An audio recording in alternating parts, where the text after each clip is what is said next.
Hey guys, welcome to today's class. Have fun. Hello guys, today our lesson is going to be a continuation of the features and types of economic systems. Last week we talked about definition of economic systems and the three types of economic systems. Today will be a continuation from where we stopped last week. Remember last week we talked about capitalism and socialism. So for today we will be looking at the mixed economic system. So what is mixed economic system? The mixed economic system is the combination of capitalism and socialism ideologies in a country. Remember that capitalism basically refers to giving private individuals the sole responsibility to make decisions on what to produce, how to produce, and how to get the goods delivered to the people, giving them the sole right to make such decisions, while socialism confers that role and responsibility to the government. Now, mixed economy system is a merge between the two systems. So it's a combination of capitalism and socialism. So it refers to the economy in which both public and private sectors cooperate, they work together. So there's like a central planning authority that makes decisions for the nations or for the public sectors, while the private sectors also have their rights. I mean, they also have the right to decide on what they need to produce and how they should produce those things. So basically, that's the overview of mixed economic system. That is the definition of mixed economic systems. So now we'll go on to the basic features of the mixed economy. The first one is coexistence of the private and public sector. This is just talking about the cooperation or like the mixture between public and private sector in a mixed economy. Remember that in capitalism, it's basically about private organization. In socialism, it's about the public organization because it's run by the government. While mixed economy here deals with the two of them. So the public and private sector have to work hand in hand. So the entrepreneurs and the public officers, or should I say civil servants, have to work together. They have to work hand in hand to make sure they achieve all the goals that have been set for the nation. The next point is personal freedom. Unlike socialism, mixed economy gives right for people to decide on what kind of occupation they want to have and what kind of business they want to set up, what kind of products, what kind of goods, how are they going to produce those things. So it gives people personal liberty to decide on what they want to do. However, the government can still regulate prices for the interest of the people. So basically, as much as private individuals or private enterprises have the right to make decisions or have the right to determine the price, the price of their product and how the product or how the company is going to be run, the government still has a right in case or in a situation where there's like a national emergency. So the government can make decisions that could possibly change whatever has been the rule or regulation of those companies. So that is what the second point is all about. The third point is private property is allowed. Yeah, like capitalism in mixed economy, private property is allowed. People are allowed to have their private properties. You could start up your business and do whatever you want to do. So people are allowed to have their business and they have the opportunity, they have the freedom to do whatever they want to do with their businesses. The fourth point is economic planning. So in a mixed economy, the government always tries to promote economic development of the country. And for this to happen, there has to be economic or series of economic planning to make sure the activities of all private individuals or private companies are being checked and the public sectors are doing what they need to do to ensure the whole country is going at the rate that has been set to go. The next point is price mechanism and controlled price. So basically, if you remember, while I was explaining what capitalism or the function of price in a capitalist society, I stated that price offers two functions, which is it helps customers to make rational decisions, and then it motivates producers to produce more. I won't go too detailed on that, but I'll just give a surface explanation of that one. So basically, price allows people to, or consumers or customers or buyers generally, allows them to make rational decision when it comes to whatever they need to buy. So if you go to the market for to buy a particular product, basically, and you go through different sellers of that particular product, the price they give you for that product is going to determine who you end up buying with. So the person that has the highest price, or the person that is bidding for the highest price, you probably not go for that person. You go for the person that offers you a lower price than the other ones. So that is what price does. And it motivates producers to do more. I already explained that. So in a mixed economy, price also offers that function. However, the government have the right, just like I explained in the previous point I just explained, the government have the right to control price in cases of emergency, or there's like a shortage in the nation, or like pandemic, during this coronavirus period. The government have the right to make decisions on price. So as much as private companies have the right to decide whatever price they want to set for their product, or how they're going to set the price, or things that revolve around the price making decision, as much as they have that right, the government, in cases of emergency or like shortage or like pandemic like we have now, the government have the right to control the prices of the goods, So that is what this point is talking about. Now we move on to the next point, which is profit motive and social welfare. Well, this is quite explanatory. It's just saying that for capitalism is about profit making.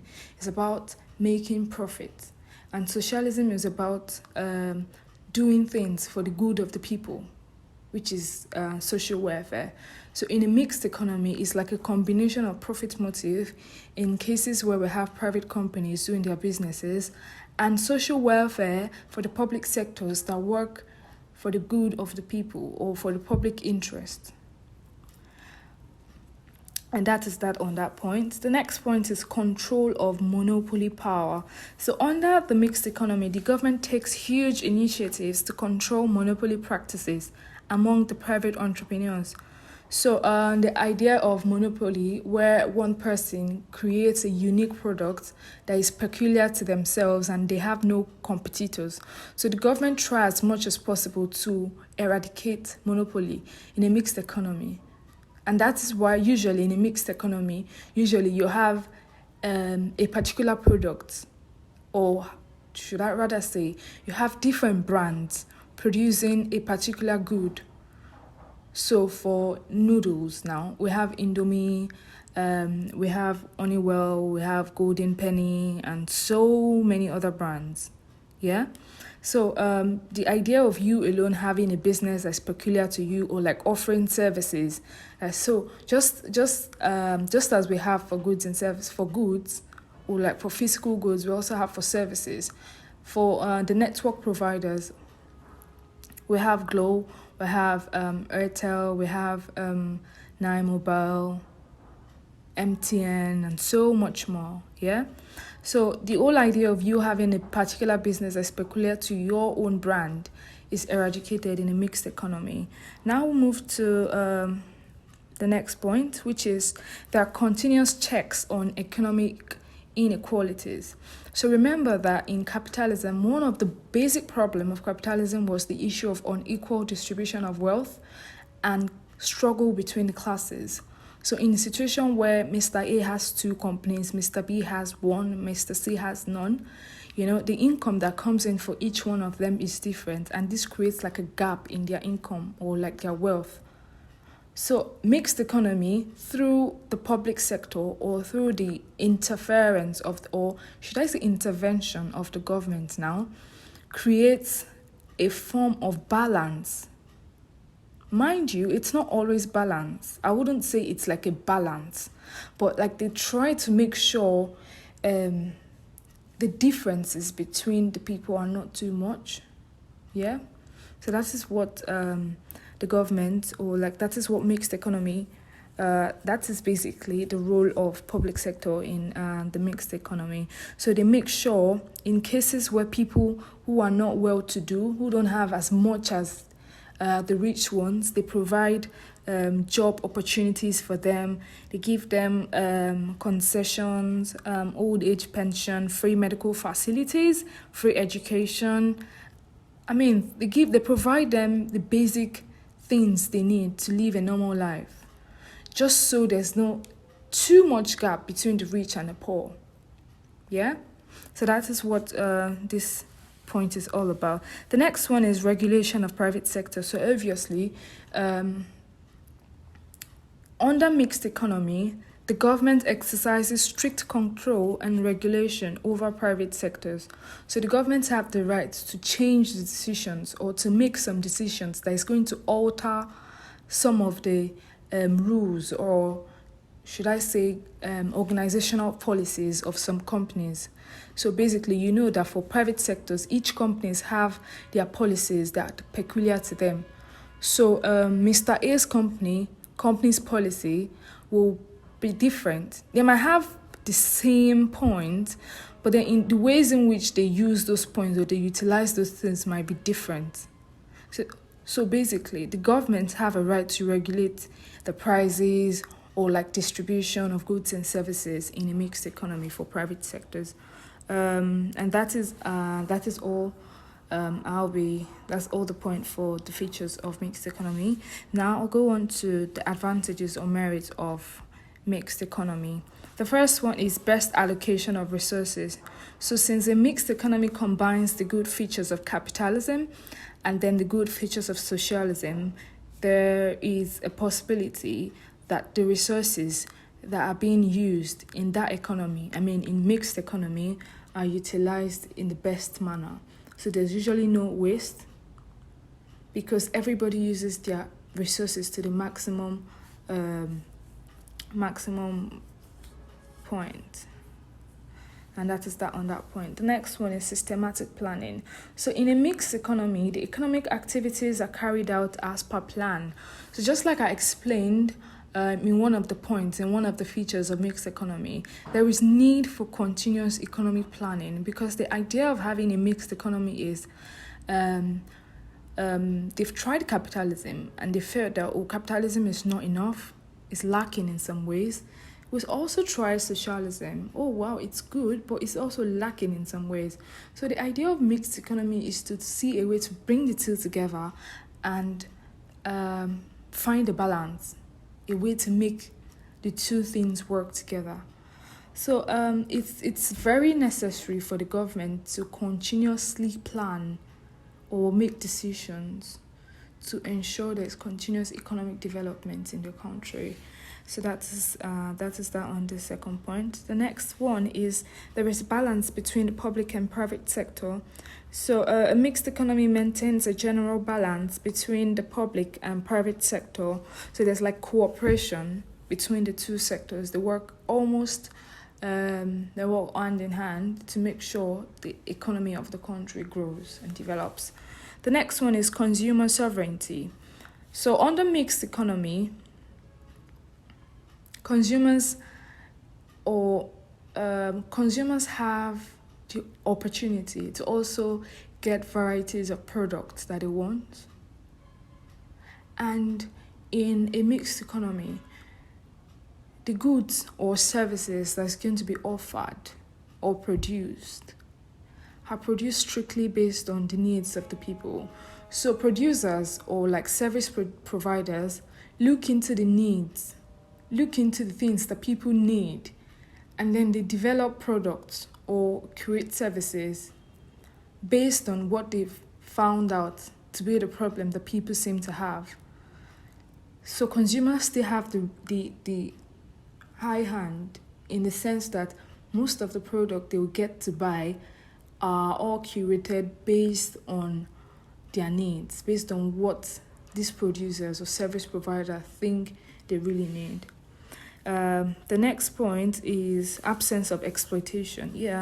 There is no exploitation of private workers in a mixed economy, because in a situation where the private company is not paying people well, or there's like absence of social security in a private organization, the government, so now this is where the public sector comes in place, by providing free education, by providing free medical treatment, electricity, good roads, and so many social amenities to the people, to make sure there's like a balance. So there's no exploitation whatsoever.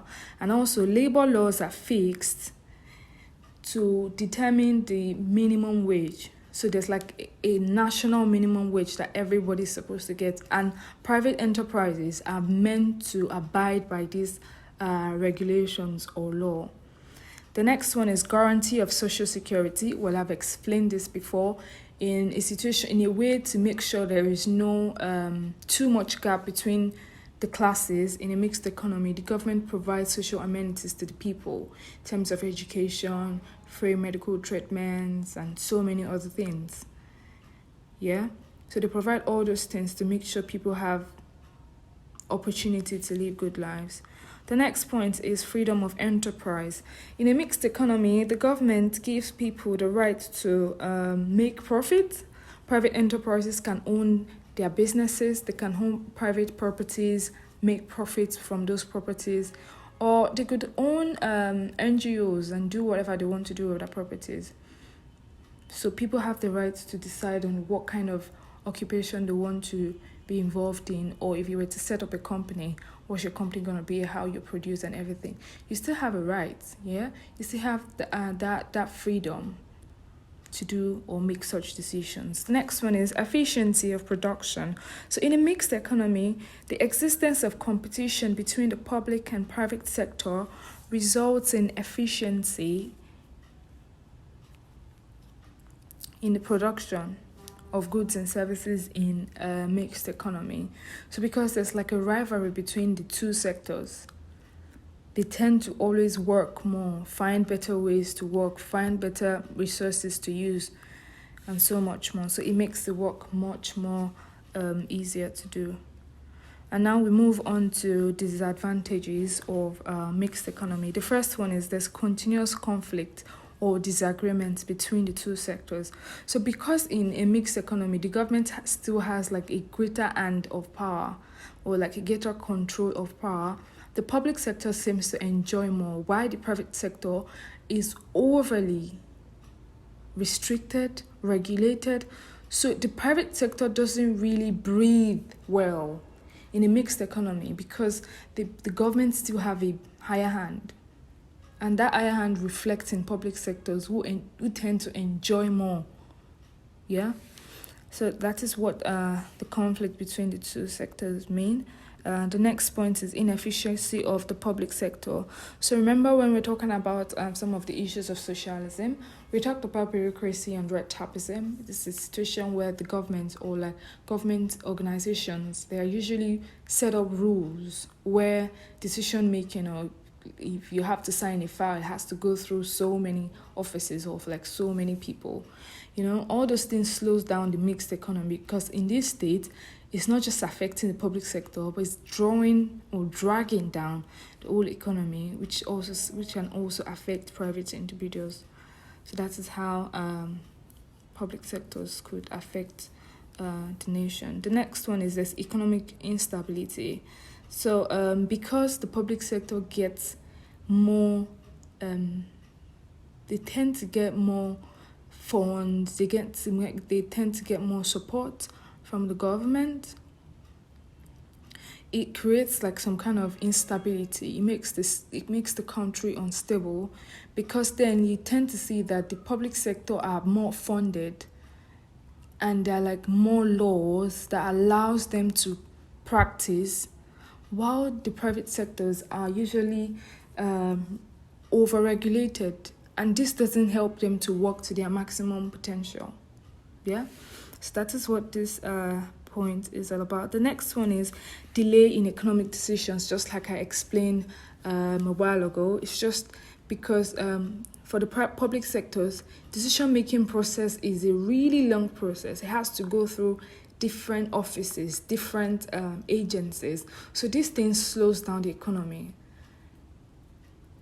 So it could be like an hindrance in the path of smooth functioning of the economy. So things are naturally supposed to go on naturally. Things are supposed to go on smoothly. You see that those things end up getting delayed because they have to go through more processes. They have to go through more offices for approval. Yeah. The next one is misuse of resources.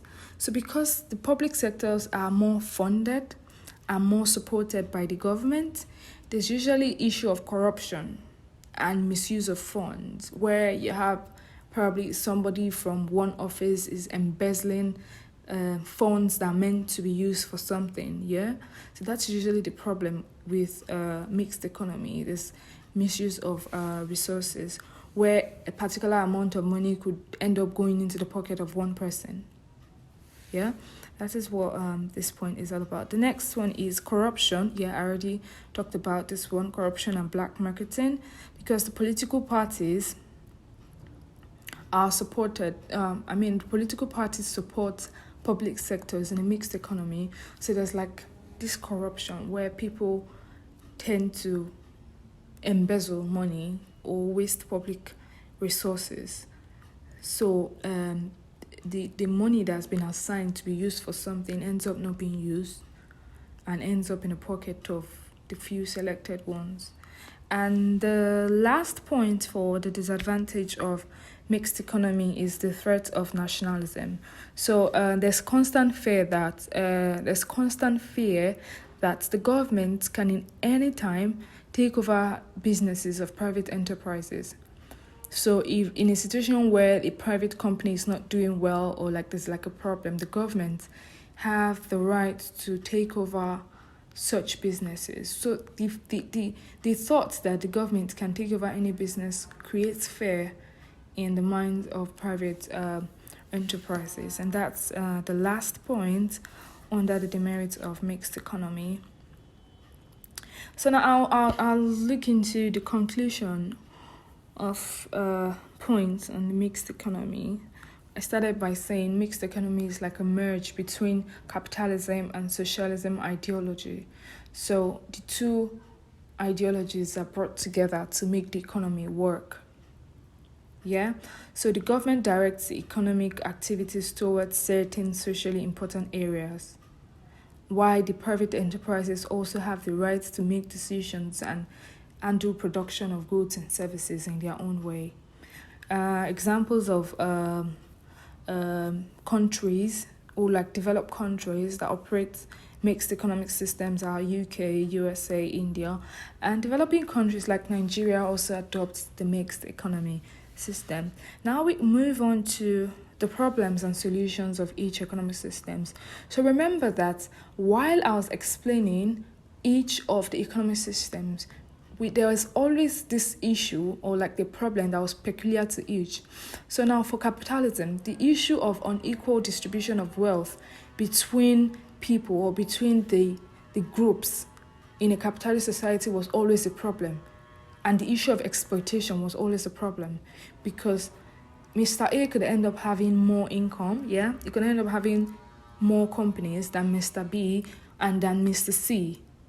And those things create like inequalities between the groups in a society, and so many other things were also pointed out as a problem in capitalism, or I'd rather say like a criticism under capitalism. For socialism, there was the issue of bureaucracy, red tapeism, where things are dragged on for too long and it slows down the economy. So all those issues are like and the loss of personal liberties were like the issues under socialism, where the government takes total control of everything. That was the basic issue of socialism. For mixed economy now, the issue between mixed economy is that there's this rivalry or imbalance between the public and private sector, because public sectors are funded by the government, and in a mixed economy, governments have higher hand. They still have a larger percentage of control.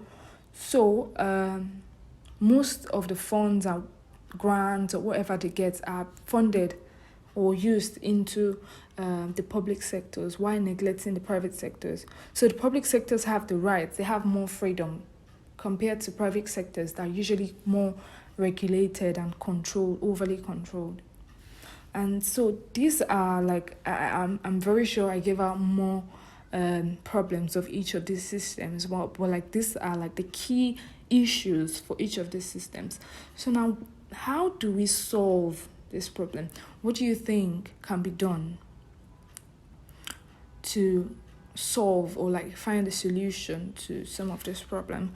When you look at the slide, I gave some of the key problems in each systems, and then I tried to prefer realistic solutions to them. Mind you, these are solutions that are peculiar to me. You can also think, read more, and then look into ways. So that is why I made sure I gave out more problems where you can look into the problems one by one and think of, how can each of the problems be solved. So the idea of this is to let you know that you don't have to rely totally on this point.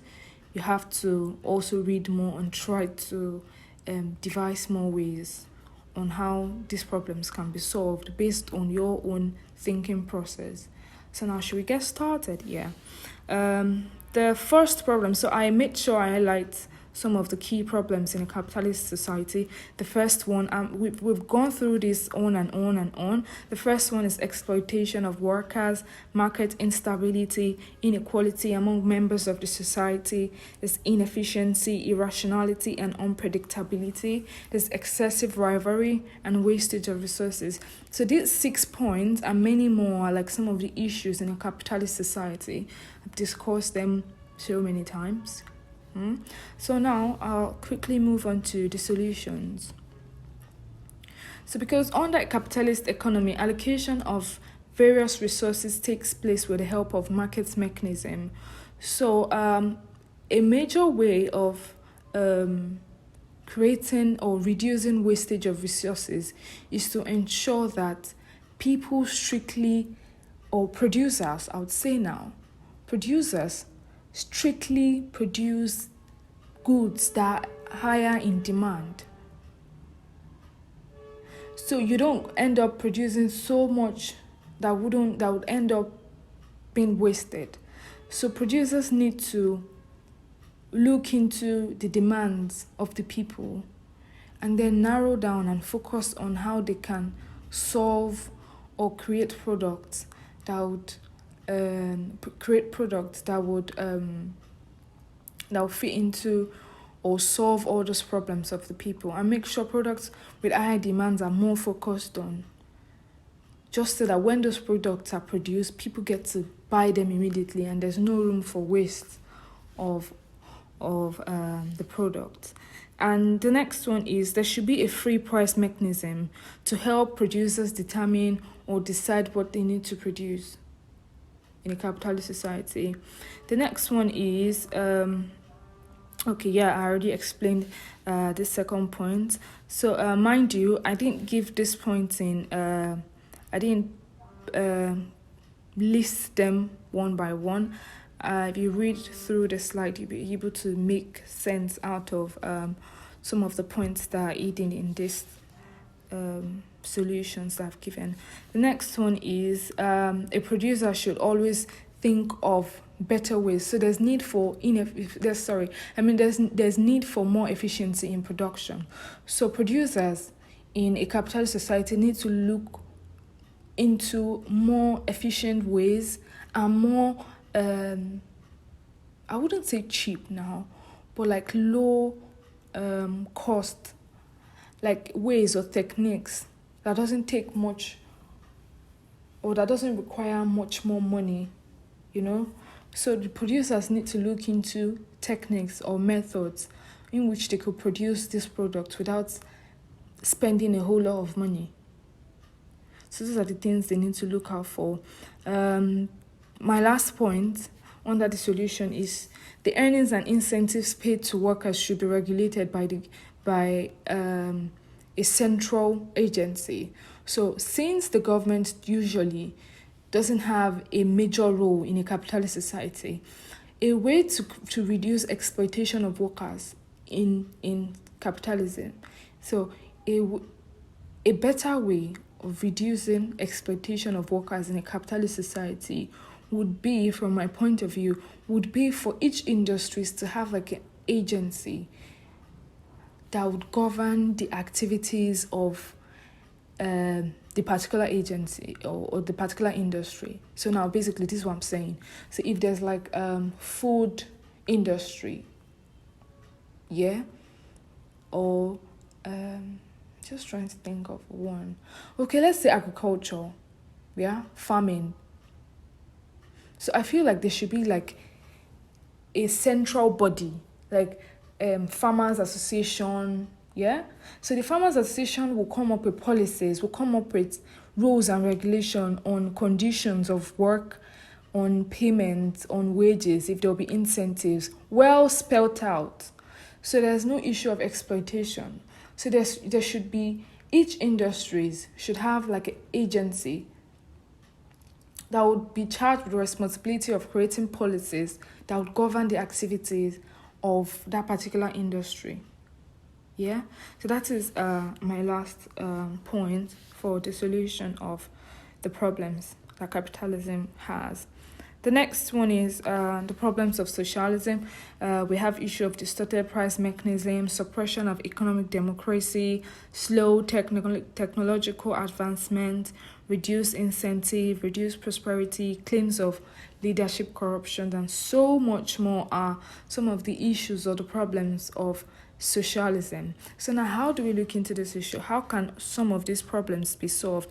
Under socialism, we already know that the government plays a big role in decision making and in the general control of the economy through the Central Planning Authority.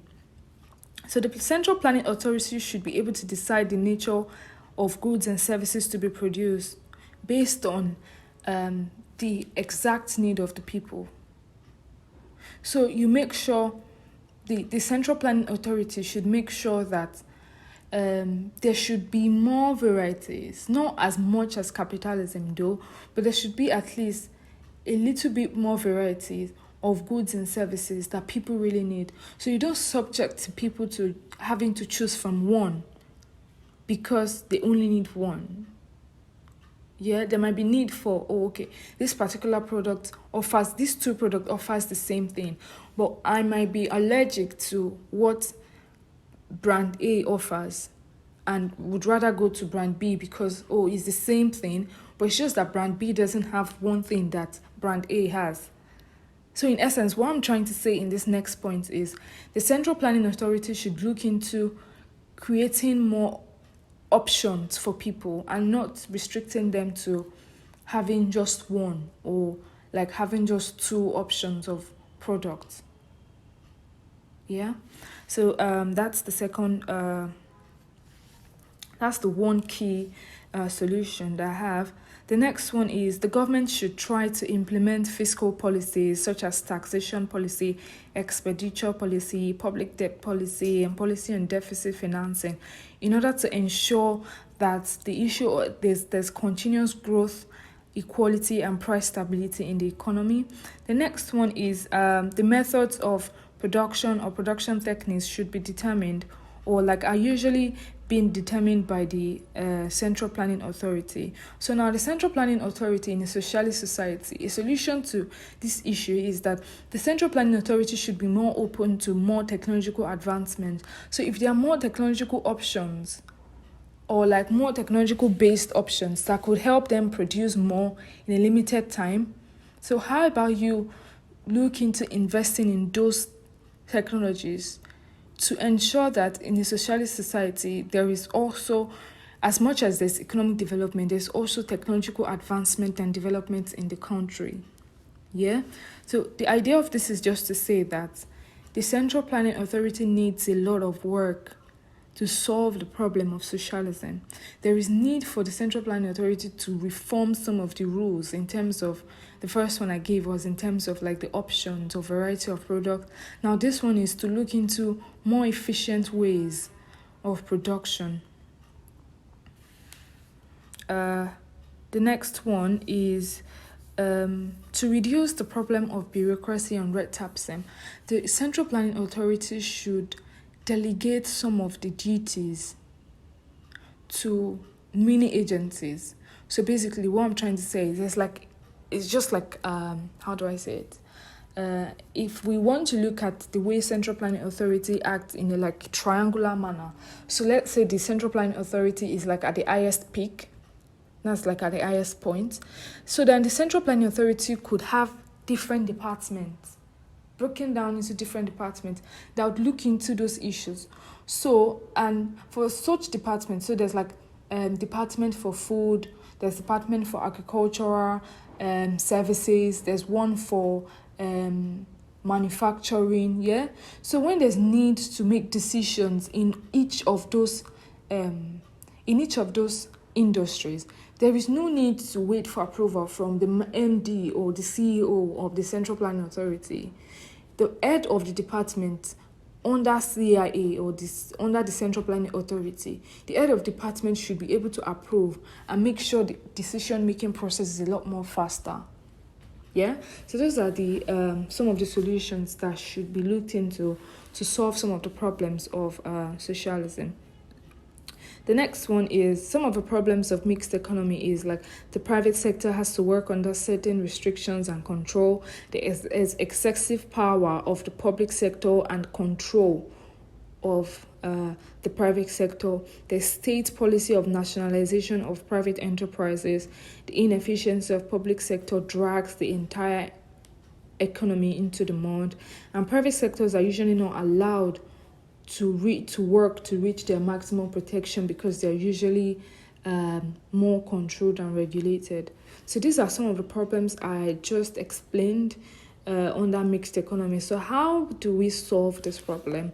I already gave out some of the solutions. The first one is there should be a central government set up to achieve political stability. There should be a prompt and timely execution of plan. So the plan, or like the issue of bureaucracy, just like I gave a solution to how socialism can counter bureaucracy, this should also be looked into under the public sector to make sure the public sector doesn't keep dragging the whole economy and affecting everybody. Yeah, and the state policy of nationalization should be clear and understandable to general public, so the private enterprise don't have to fear, or like they don't have to be scared of doing more or like expanding because they think one day the government is going to take over their business. The rules or the policy of state nationalization of businesses should be clear enough for everybody to know on what cases, on what condition the government has the right to take over the companies. So everybody don't have to fear, or like the private enterprises don't have to fear for themselves or make that reduce their potentials. The next one is the private sector should work strictly within the structure of the national economic planning. So just like I said, there's continuous need for economic planning to aid economic development. The private sector should be carried along and make sure the economic planning, whatever comes out of the planning, the private sectors are also being included. You don't exclude them from everything that comes out for the economic planning. The last point is the government should ensure there is a balance between the public and private sector. So to ensure, the government needs to make sure too much power is not given to the public sector in a way that affects the private sector. There should be a balance between the two and create a way to help the two sectors coexist and cooperate. Yeah. So conclusively, the government basically have a bigger job to do in a mixed economy, just like I highlighted that they have a big job to do under socialism. They need to create reforms, they need to reduce, they need to change some of the operations and look into ways in which technology can be encouraged for the product or for the production of the goods and services. Yeah. So that is basically all for this lesson. I believe I've made it clear defining economic systems, the three types, the features, and now I just talked about the problems and solutions to the problem of each economic systems. And that's all for today's class. Be sure to read more, find out more, do more research, try to help yourself think more. I already gave out some of the solutions, but trust me, you can always read more and devise more solutions that can be helpful. Yeah. So that will be all for today's lesson. Thank you for staying with us. See you next time. Bye. I hope the class was interesting. If you have questions, please drop them in the comment section or send us an email. We will love to help you further. See you in the next class.